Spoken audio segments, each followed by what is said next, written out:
সালামু আলাইকুম। রাষ্ট্রপতি শাহাবুদ্দিন চুপ্পুর পদত্যাগ কমপ্লিট।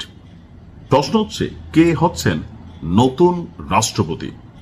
আমরা যখন দেখলাম আমাদের স্পিকার হাফিজ সাহেব, ওনার কাছে রাষ্ট্রপতি শাহাবুদ্দিন চুপ্পু তার পদত্যাগ পত্র জমা দিয়েছেন।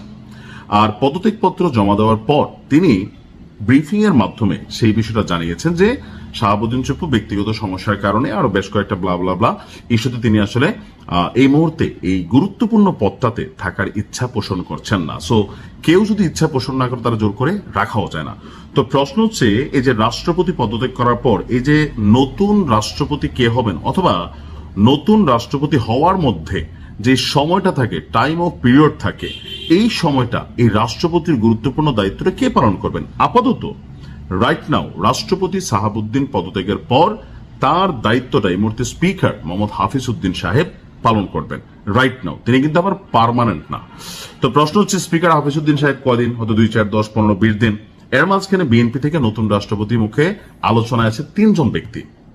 এর মধ্যে নাম্বার 1, এবং আমি ড্যাম শিওর, ভুলও হতে পারে, বাট আমি 99% শিওর যে মির্জা ফখরুল ইসলাম আলমগীর তিনিই হতে যাচ্ছেন আগামী রাষ্ট্রপতি।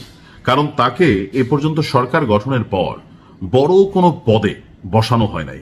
তো মির্জা ফখরুল ইসলাম সাহেব তিনি সম্ভবত নির্বাচনও করেননি, আমি জানি না, আমার অনেকদিনের আগের কথা আসলে করছিলেন কিনা, যদি করে থাকেন তো পাশ করছেনই। আসলে আমি সরি, বাট আমার খেয়াল নাই, যেহেতু একটু ঘাটাঘাটিটা কম ছিল। তো যাই হোক, তো এখন তিনি বড় কোনো পদ পদবিতে নাই, সুতরাং তিনি আগামীতে রাষ্ট্রপতি হবেন। ওই পরিকল্পনা করেই বিএনপি আসলে সরকার, মন্ত্রী, প্রতিমন্ত্রী বা যেইভাবে তাদের সিস্টেমটাকে সাজাইছে। তো শুধুমাত্র মির্জা ফখরুল ইসলাম সাহেবই কি এখানে প্রার্থী? না, আরো 2 জনের নাম আছে আলোচনায়। এর মধ্যে একজন হচ্ছে খন্দকার মোশাররফ হোসেন।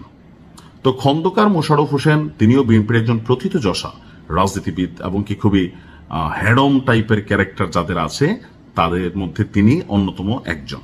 তবে মির্জা ফখরুল ইসলাম এবং খন্দকার মোশাররফ হোসেনকে যদি আমরা 2 জনকে 2 পাল্লায় রাখি, বিএনপির কাছে বা বাংলাদেশের বিএনপি পন্থী যে নেতাকর্মী আছে তাদের কাছে বা আমজনতার কাছেও মির্জা ফখরুল ইসলাম তিনি নাইস ম্যান, যদিও অনেকে অনেক ধরনের মন্তব্য করে। তো সেই ক্ষেত্রে খন্দকার মোশাররফ হোসেনের তুলনায় আপনার মির্জা ফখরুল ইসলাম এগিয়ে আছেন।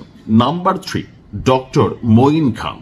আমার হিসাবে তিনি জেন্টল পিপল, গুড স্পিকার, কি বলা হচ্ছে, যত কোয়ালিটি আছে, কিন্তু রাষ্ট্রপতি পদের জন্য যখন আমরা এখানে মির্জা ফখরুল ইসলাম, খন্দকার মোশাররফের মতন যখন 2 জন বাঘা বাঘা প্রার্থী থাকে, সেই ক্ষেত্রে ডক্টর মঈন খান তিনি এই 2 জনকে ওভারটেক করে রাষ্ট্রপতি হবেন, এটা আসলে আমার কাছে মনে হয় না যেটা গ্রহণীয় হবে।